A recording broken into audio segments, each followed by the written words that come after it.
हमें डिस्कशन करना है बहुत इम्पॉर्टेंट नोटिफिकेशन पे जो 2 जून को आई। बोल क्या रहा है कि जब डेट शीट डिसाइड हो गई तो अब सीबीएसई के सामने एक बड़ी प्रॉब्लम ये आई कि कुछ बच्चे या ऐसा कहें बहुत सारे बच्चे ऐसे थे जो अपना एग्ज़ामिनेशन सेंटर के डिस्ट्रिक्ट को छोड़कर वो अपने अपने घरों पर चले गए, दूसरे डिस्ट्रिक्ट पे चले गए, या कह सकते हैं अपने गांव चले गए, अपने शहर चले गए। तो ऐसी कंडीशन में अब उन बच्चों को बुलाया जाए या उनका एग्ज़ाम वहीं कराया जाए, इस बारे में डिसीज़न सीबीएसई को लेना था। और अब जो एग्ज़ाम 1 जुलाई से 15 जुलाई को होना है वो कैसे होगा, कहाँ होगा, इस बारे में अब डिस्कशन करते हैं। अब आप देखो यहाँ पे पॉइंट नंबर 1 और 2 में क्या लिखा है। फर्स्ट पॉइंट में लिखा है examination would now be conducted in the respective school of the candidate in state of the examination centre already allotted. अभी तक आप जिस एग्जामिनेशन सेंटर पर जाकर एग्जाम देते थे, अब आपको वहां नहीं जाना है, आपको अपने स्कूल, जिस स्कूल के आप स्टूडेंट हो वहां आपको रिपोर्ट करना है और आपका एग्जाम अब अपने स्कूल में होगा। दूसरा पॉइंट बोल रहा है CBSE will allow the change of examination centre. अगर कोई बच्चा अपने डिस्ट्रिक्ट चला गया है या जिस डिस्ट्रिक्ट में वो एग्ज़ाम दे रहा था, mind it, I am talking about district, जिस डिस्ट्रिक्ट में वो था, अगर वो अपना डिस्ट्रिक्ट चेंज करके किसी दूसरे डिस्ट्रिक्ट में चला गया है तो उसे अपना एग्जामिनेशन सेंटर चेंज करने की परमिशन सीबीएसई दे रहा है। आगे सुनिए ध्यान से। अब क्या करना है, पहला वाला पॉइंट है scheme for conduct of exam 1 जुलाई से 15 जुलाई के बीच में रिस्पेक्टिव स्कूल्स में एग्जाम होंगे, यानी आप जहां के स्टूडेंट थे वहां आपका एग्जाम होगा। दूसरी प्रॉब्लम ये आई कि अब अगर मान लो आपको डिस्ट्रिक्ट चेंज करने का ऑप्शन मिल रहा है, आप पहले मान लो किसी दिल्ली में, सपोज दिल्ली में आप एग्ज़ाम दे रहे थे, अब आप इस समय अपने घर पर हो और आपका घर है इलाहाबाद में। अब आपको अगर इलाहाबाद में एग्ज़ाम देना है तो आप सीबीएसई को अप्लाई नहीं करोगे, अपने स्कूल को अप्लाई करोगे। अभी इसके बारे में डिस्कशन करते हैं। अब करना क्या है, आपका एग्ज़ाम कैसे होगा, इलाहाबाद में ऐसे बच्चे जो बाहर से अपना सेंटर इलाहाबाद में शिफ्ट करा लिए हैं उनके लिए कोई एक स्कूल सेलेक्ट होगा, ऐसे बच्चों के लिए जो बाहर से इलाहाबाद आ रहे हैं एग्जाम्पल के तौर पर, तो उनके लिए इलाहाबाद में एक स्कूल डिसाइड होगा और उन बच्चों का एग्ज़ाम उस स्कूल में होगा जिन बच्चों ने अपना डिस्ट्रिक्ट चेंज कराकर इलाहाबाद सेलेक्ट कर लिया है।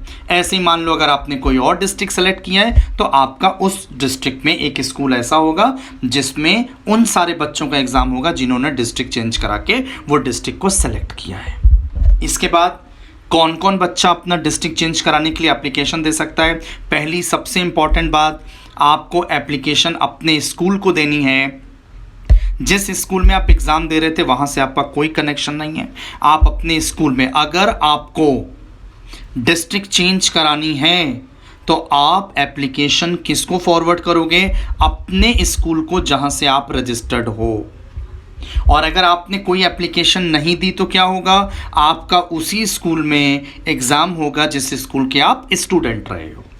कौन कौन बच्चा दे सकता है, अगर कोई बच्चा बाहर हॉस्टल में रहता था, स्टेट गवर्नमेंट ने अगर किसी बच्चे को स्पॉन्सर किया हुआ है और किसी दूसरी जगह भेजा था और वो बच्चा अपने घर वापस आ गया है, या स्टूडेंट एक डिस्ट्रिक्ट से दूसरे डिस्ट्रिक्ट शिफ्ट हो गया है, हो सकता है उसके पेरेंट्स की जॉब शिफ्ट हुई हो, तो इस वजहों से अगर कोई बच्चे रहते कहीं और थे, एग्ज़ाम कहीं और से दे रहे थे या उनका स्कूल कोई और था, तो ये सारे बच्चे अपना एग्ज़ाम का डिस्ट्रिक्ट चेंज कराने के लिए एलिजिबल हैं।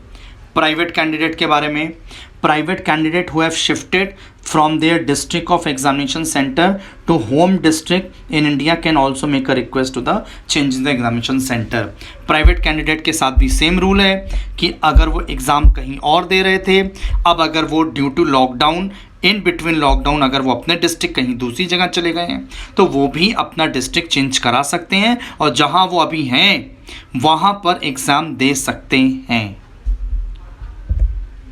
अब इम्पॉर्टेंट कंडीशंस क्या हैं, change of centre in the same district is not allowed. अब आप एक ही डिस्ट्रिक्ट में एक स्कूल से दूसरी स्कूल में अपना एग्जामिनेशन सेंटर अगर चेंज कराना चाहते हो तो ऐसी कोई परमिशन नहीं है।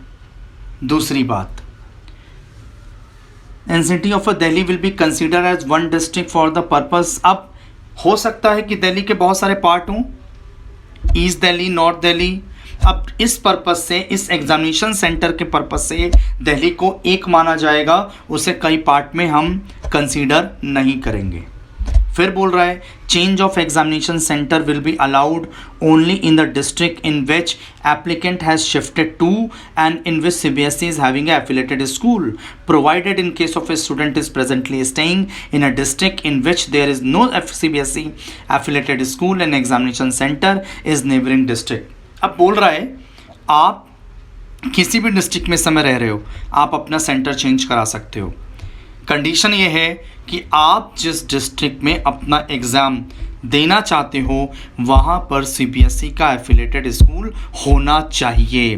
अगर उस डिस्ट्रिक्ट में CBSE का कोई एफिलेटेड स्कूल नहीं है तो ऐसी कंडीशन में उसके आसपास का जो डिस्ट्रिक्ट होगा सबसे क्लोज, जहाँ CBSE एफिलेटेड स्कूल होगा, आप वहाँ के लिए एप्लीकेशन दे सकते हो। Fourth point very very important, in the containment zone no examination will be provided or permitted।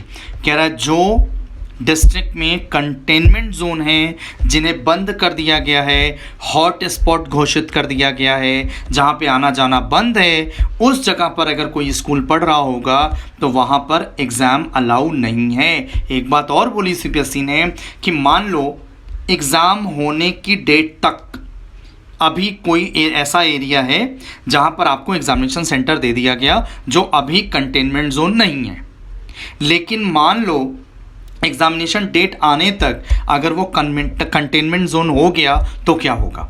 उस कंडीशन में आपको कहीं और शिफ्ट किया जाएगा, बिकॉज कंटेनमेंट जोन में एग्ज़ाम नहीं होगा एट एनी कॉस्ट। अगली बात ये बोल रहा है कि जो भी candidate second chance of compartment दे रहे हैं क्योंकि वो पहले फेल हो चुके हैं, additional subject, female candidate of NCT of Delhi, visually impaired student, ये सब सेकेंड चांस हो किसी का, पिछले साल कोई बच्चा फेल हो गया हो, कोई बच्चा इम्प्रूवमेंट दे रहा हो, कोई एडिशनल सब्जेक्ट दे रहा हो, female candidate of NCT of Delhi हो या विजुअली इम्पेयर्ड बच्चा हो, एंड कोई पत्राचार के माध्यम से, जिसको हम लोग कॉरस्पॉन्डेंस कहते हैं, अगर ऐसा है, who have not shifted from their district of examination center to any other district in India will be required to appear for the examination from all allotted examination center from where। कह रहा है ये सब जो बच्चे हैं, कौन कौन बच्चे? जो पिछली बार फेल हो गए दोबारा दे रहे हैं, सेकंड चांस ऑफ कंपार्टमेंट दे रहे हैं, एडिशनल सब्जेक्ट दे रहे हैं, फीमेल कैंडिडेट ऑफ एनसीटी है, या विजुअली इम्पेयर्ड बच्चे हैं, या पत्राचार वाले हैं, उनको जो सेंटर मार्च के महीने यानी ओरिजिनल एग्ज़ाम के लिए उनको जो सेंटर दिए गए थे वो वहीं पर, अगर वो उस जगह से कहीं और शिफ्ट नहीं हुए हैं, अगर वो अभी भी वहीं रह रहे हैं जहां पर वो एग्ज़ाम दे रहे थे, तो उनसे रिक्वेस्ट की गई है आप वहीं रहिए और वहीं से आप एग्ज़ाम दीजिए और उसी सेंटर को ऑप्ट कर लीजिए। अगला, no examination will be conducted for the student studying in CBSE affiliated school situated outside India because of a instruction or restrictions imposed by the government। बोल रहा है कि यहाँ कोई ऐसा CBSE का बच्चा जो आउटसाइड इंडिया है, studying in CBSE affiliated school situated outside India, तो उसके लिए एग्ज़ाम कंडक्ट नहीं होगा और उनका रिज़ल्ट CBSE डिक्लेयर करेगा, उन्हें मार्क्स देगा और उस मार्क्स का बेस क्या होगा, असेसमेंट क्या होगा, वो CBSE बाद में डिसाइड करेगा। फिर बोल रहा है result in respect of a subject whose examination will not be conducted by the board. अब जैसे आपको एग्जांपल दें, क्लास 10th का कंप्यूटर का फ्रेंच का पेपर नहीं हो रहा, जो एडिशनल सब्जेक्ट्स थे उनका पेपर नहीं हो रहा, मेन सब्जेक्ट सारे हो चुके थे। अब बोल रहा है कि अगर ऐसा कोई सब्जेक्ट है जिसका एग्ज़ाम CBSE नहीं करवा रहा है तो उसका भी मार्क्स CBSE अपने कंसीडरेशन पर असेसमेंट करेगा और बच्चों को पासिंग मार्क्स और जो भी उनके एवरेज मार्किंग है, जैसा भी CBSE बाद में डिसाइड करेगा उसके हिसाब से उन बच्चों को उस सब्जेक्ट में मार्क्स दे दिए जाएंगे। फिर बोल रहा है in case children with A special need availing the facility, yes. Scribe, कभी कभी क्या होता है कि बच्चे खुद नहीं लिख पाते तो वो एक राइटर लेते हैं।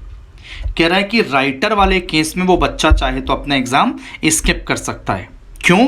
क्योंकि सोशल डिस्टेंसिंग मेंटेन करनी होगी और स्क्राइब को एग्जामिनी के साथ बैठना पड़ेगा, इसलिए सोशल डिस्टेंसिंग मेंटेन करने के लिए ऐसी परमिशन है कि जिन बच्चों ने स्क्राइब लिया था वो अपना एग्ज़ाम स्किप कर दें, और उन्हें भी सीबीएसई मार्क्स देगा असेसमेंट स्कीम के अकॉर्डिंगली, जैसा भी सीबीएसई बाद में डिसाइड करेगा। Last day of the activity, कह रहा है जो भी लास्ट डेट डिसाइड किया गया है अपनी इंफॉर्मेशन स्कूल को देने का, अपनी रिक्वेस्ट स्कूल को फॉरवर्ड करने का, वो लास्ट होगा। उसके बाद कुछ भी इंटरटेन सीबीएसई नहीं करेगी, और एक बार जो भी सेंटर अलॉट हो जाएगा फिर उसको दोबारा चेंज नहीं किया जाएगा। बार बार सेंटर चेंज करने की जो एप्लीकेशंस है उसको भी कोई कंसिडर नहीं करेगा। अब रिक्वेस्ट कहाँ देनी है आपको? आपको अपने स्कूल में, रेगुलर स्टूडेंट को अपने स्कूल में रिक्वेस्ट देनी है। आप सीबीएसई को डायरेक्ट लेटर नहीं लिखेंगे, सीबीएसई डायरेक्ट कुछ भी इंटरटेन नहीं करने वाला।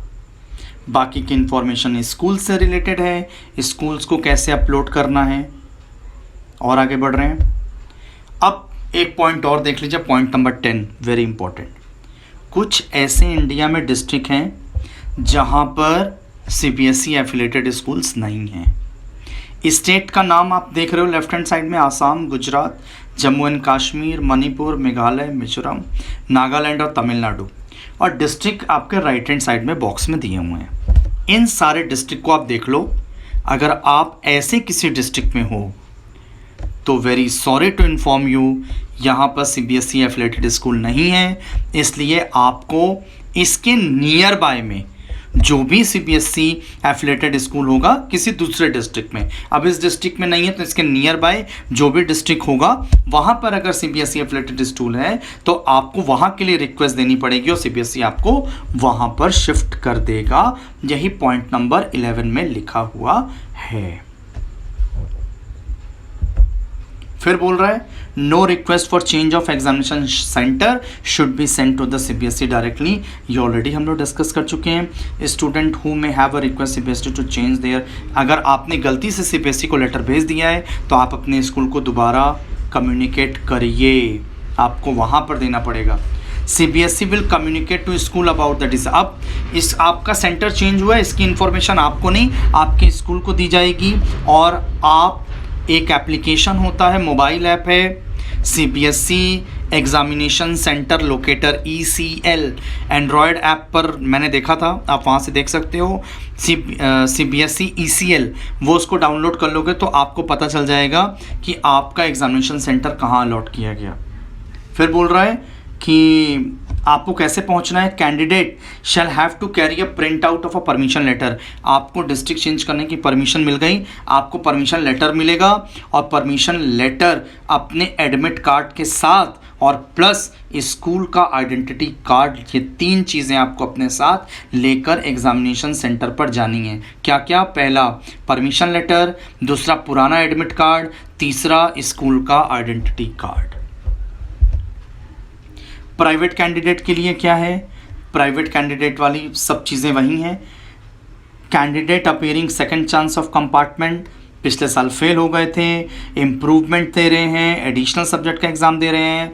फीमेल कैंडिडेट अगर एनसीटी ऑफ दिल्ली हैं, विजुअली इम्पेयर्ड अगर कोई बच्चा है जो देख नहीं सकता, दृष्टिबाधित है, appearing as a private candidate and और पत्ताचार वाला विद्यालय से अगर वो है तो correspondents who have shifted from their district to the examination center to any other district, तो वो कैसे अप्लाई करेगा? अब आप प्राइवेट कैंडिडेट हो और आप ऊपर की कैटेगरी में फॉल कर रहे हो, आपको उसके अब आप तो प्राइवेट हो, आप अपने स्कूल को तो जा नहीं सकते, आपका तो अभी कोई स्कूल है नहीं, तो आप क्या करोगे? ऑनलाइन सीबीएसई के वेबसाइट है, वहाँ पर व्यक्तिगत परीक्षार्थी यानी प्राइवेट कैंडिडेट का लिंक दिया हुआ है, वहाँ पर आप अपना डिस्ट्रिक्ट और सेंटर सेलेक्ट करोगे।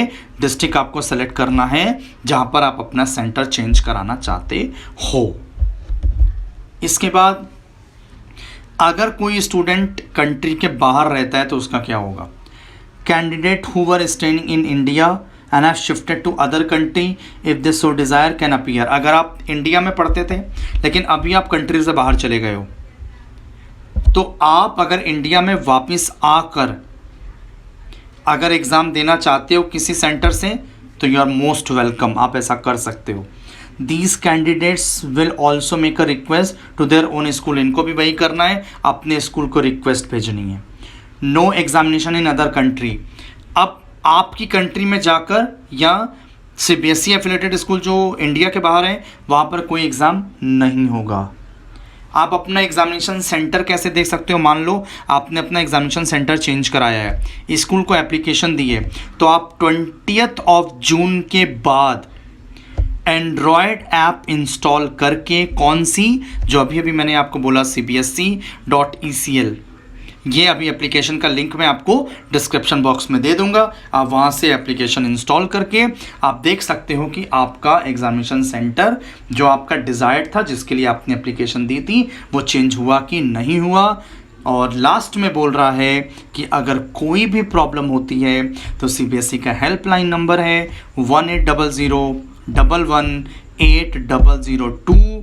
इसमें आप सुबह 9:30 बजे से लेकर शाम को 5 बजे तक, ऑल वर्किंग डेज, जो भी उनके वर्किंग डेज हैं, आप उस टाइम के बीच में कॉल करके उनसे अगर कोई क्वेरी हो तो आप पूछ सकते हो अपनी जो भी डाउट्स हो। एक बात और बहुत ज़रूरी, आपको रिक्वेस्ट कब से कब तक देनी है? रिक्वेस्ट देने की डेट 3 जून से स्टार्ट हो गई और 9 जून तक आपको अपने स्कूल को रिक्वेस्ट भेज देनी है। उसके बाद स्कूल उसको अपलोड कर देगा। प्राइवेट कैंडिडेट की अगर हम बात करें तो उन्हें 3 जून से 11 जून तक, उनको 11 जून तक का टाइम दिया गया है। तो प्राइवेट कैंडिडेट 11 जून को शाम को 5 बजे के पहले पहले अपना डिस्ट्रिक्ट चेंज की एप्लीकेशन वही वेबसाइट पर प्राइवेट कैंडिडेट के लिंक को क्लिक करके भर दें।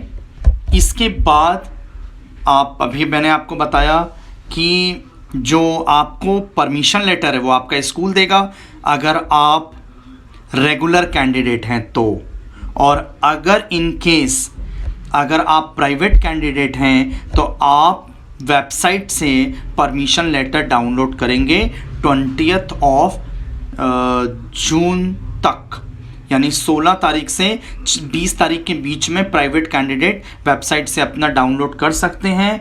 और जो रेगुलर कैंडिडेट हैं उनके बारे में इंफॉर्मेशन CBSE 16 जून से 18 जून तक स्कूल को दे देगा।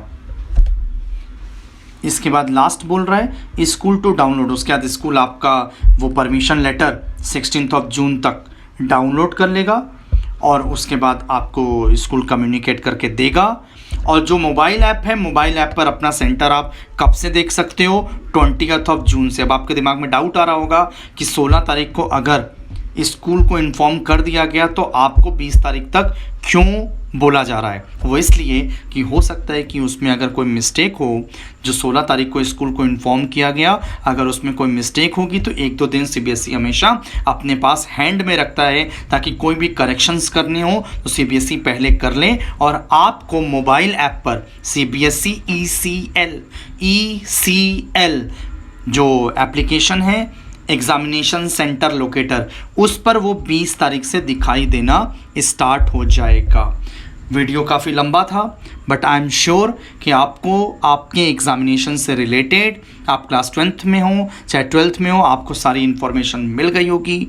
प्लीज़ अपने सारे दोस्तों को ये लिंक शेयर करो ताकि सारे बच्चों को एग्ज़ाम से related proper information due time में मिल सके, क्योंकि लास्ट डेट आपके पास है 9 जून अगर आप रेगुलर कैंडिडेट हो, और अगर आप प्राइवेट हो तो आपके पास टाइम है 11 जून तक का। तो इस वीडियो को ज़्यादा से ज़्यादा अपने दोस्तों तक शेयर कीजिए ताकि सबको इन्फॉर्मेशन प्रॉपर मिल सके। इस चैनल को सब्सक्राइब ज़रूर कीजिएगा। So we will meet in our next video as soon as possible. Till then, have a happy learning and bye everyone.